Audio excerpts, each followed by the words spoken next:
Podemos começar a nossa conversa com o meu caro Sérgio Henrique Salvador, especialista em direito previdenciário, consultor do Conexão Itajubá. E o nosso assunto, meu caro, aliás, o seu artigo já está publicado no Conexão, é a nova aposentadoria especial do deficiente, o avanço na proteção previdenciária. Doutor Sérgio, prazer recebê-lo mais uma vez, bom dia. Bom dia, Otávio, mais uma vez obrigado pelo convite. Doutor Sérgio, o que a Previdência entende como uma pessoa deficiente? Legal, Otávio. Esse benefício, ele não é tão novo assim, mas ele é recente, mas ele também não é muito divulgado. Muitas pessoas não têm conhecimento da aposentadoria especial do deficiente, que na verdade, a Constituição nossa, que ela é de 1988, já tinha uma previsão dentro dos seus limites, mas não tinha a legislação. E a legislação, ela só surgiu em 2013. Então nós tivemos uma lacuna muito grande de ausência de lei. E aí veio a Lei 142 de 2013, regulamentando essa aposentadoria. Aposentadoria especial da pessoa com deficiência. E aí, ao longo dos anos, posterior a essa lei, nós tivemos alguns decretos, nós tivemos algumas normas internas da Previdência para poder, então, cumprir, concretizar o que diz esta legislação. Lembrando que o Brasil, ele é signatário da Convenção de Nova York de 2004, de maneira que houve uma pressão internacional para o Brasil, então, criar mecanismos legais para poder concretizar aquilo que ele estava lá em Nova York, né, aderindo em termos internacionais. Mas esse benefício, Otávio, em linhas gerais, ele quer dizer o seguinte: se o trabalhador ele tem um tipo de deficiência, né, e essa deficiência ela não precisa ser somente física, ela pode ser uma deficiência sensorial, uma deficiência motora, uma deficiência psicológica, enfim, dentro da classificação da medicina. Esse trabalhador com essa deficiência, dependendo do seu grau, ele pode se aposentar com tempo reduzido. Ao invés de se aposentar com 35 anos, mas se ele tiver uma deficiência enquadrada como leve, ele, homem, se aposenta aos 33. E a mulher, né, ela tem que se aposentar aos 30 anos, mas se ela tiver uma deficiência leve, ela reduz esse tempo e aposenta com 28 anos.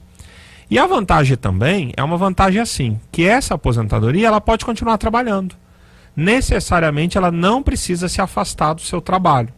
Ou seja, então dependendo do grau de deficiência, e aqui fica a dica, né?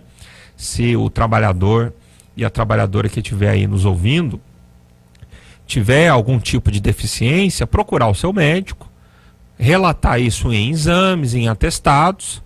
E se já estiver próximo aí dos 30, 32, 33 anos, correr para a Previdência, fazer o protocolo, vai ser submetido a uma perícia, e aí o perito do INSS que vai fazer esse enquadramento.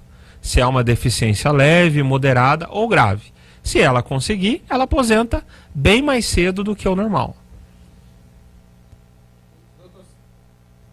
Mas, doutor Sérgio, isso são deficiências que a pessoa tem como nascença. E a deficiência que é adquirida em serviço? Também.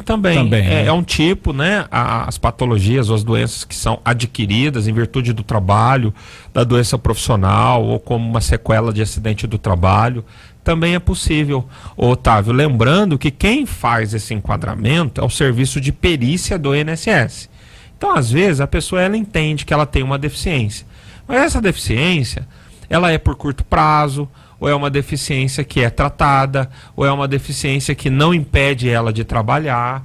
E aí vai ter uma análise médica, científica, com os contornos sociais do trabalho, do dia a dia, se esse tipo de deficiência é um impedimento para trabalhar. Então é feito uma análise interna, administrativa. E se ela conseguir, maravilha, ela pode se aposentar com esse benefício e continuar trabalhando.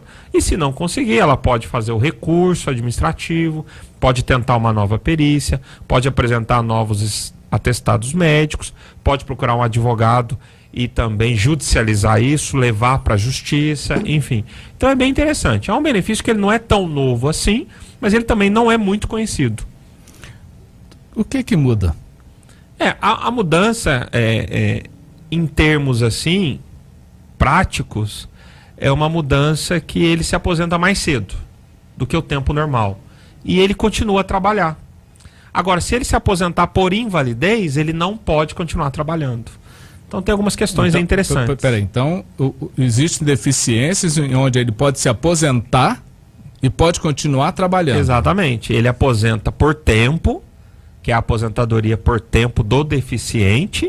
Esse tempo varia de quanto tempo? É de quanto a quanto tempo? Depende da deficiência. Sei. Por exemplo, Otávio, a deficiência leve, o homem aposenta com 33 anos. Uhum. A deficiência média ou moderada, ele aposenta com 29. E a deficiência grave, ele aposenta com 25. Então, se ele tiver uma deficiência que se enquadre como grave, ao invés de esperar 35 anos, ele aposenta com 25 anos. Ou seja, 10 anos a menos. E pode continuar trabalhando. Então, é interessante esse benefício. É bem interessante mesmo.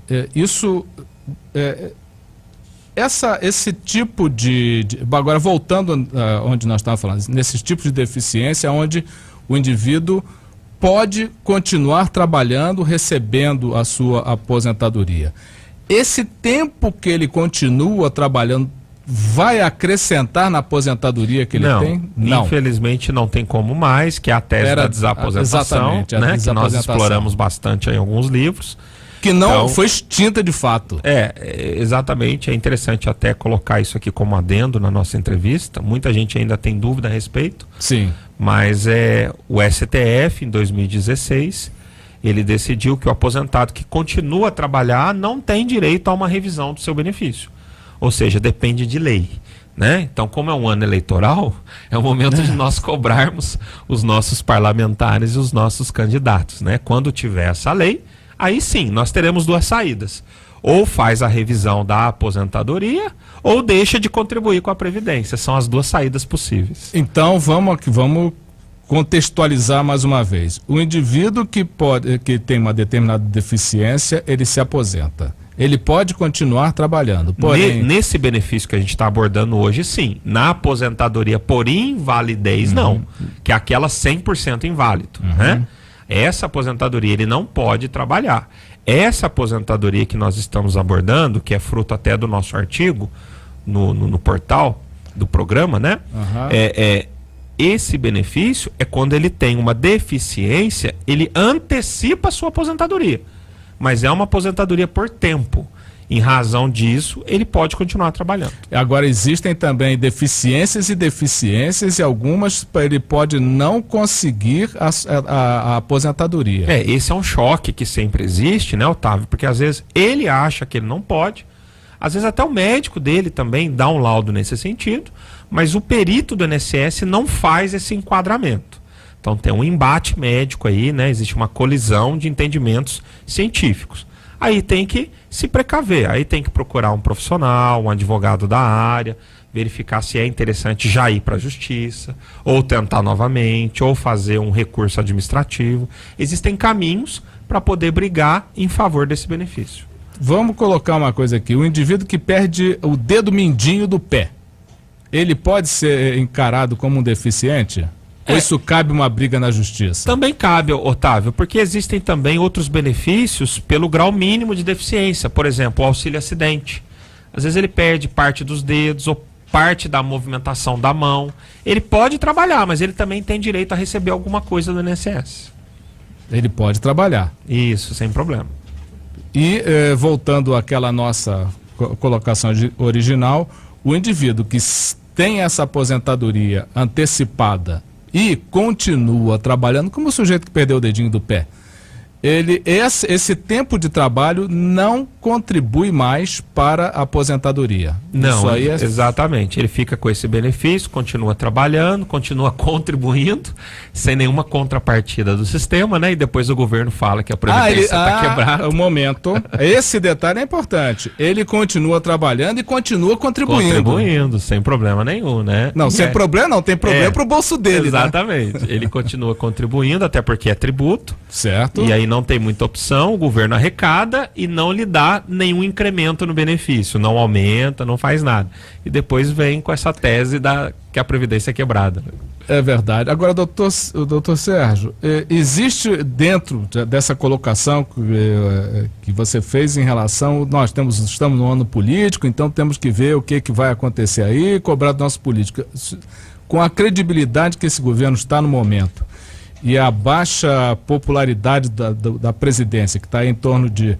está mais de 80%. Mais de 80%. Há chance de haver algum tipo de reforma, algum tipo de lei nesse sentido esse ano? Não, esse ano é difícil, Otávio. Eles estão tentando, houve um pronunciamento há 15 dias do ministro da Casa Civil, Eliseu Padilha, dizendo que é importante, que depois da eleição eles vão tentar retomar o debate da reforma da Previdência, mas não tem jeito. Esse ano, em virtude, você colocou muito bem, a questão da rejeição do governo, falta uma legitimidade, é um governo muito rejeitado, e se não conseguiu fazer essa reforma no primeiro semestre, dificilmente vai conseguir no segundo semestre, porque vai depender muito da formação do nosso parlamento, né? Se vai ser mais oposição, mais situação. Então, para esse ano é difícil. O que é interessante também pontuar para os nossos ouvintes. Então, as regras continuam como estão. Não tem nenhum perigo desse ano mudar a Previdência. Doutor Sérgio, olha, muito obrigado pela sua participação no nosso programa, mais uma entrevista brilhante. Essa entrevista já está no conexãoitajubá.com.br, aliás, o artigo correspondente à entrevista já está publicado, você pode ler lá, ou então, através do Conexão, tentar aí o contato, fazer suas perguntas ao doutor Sérgio Henrique Salvador. Doutor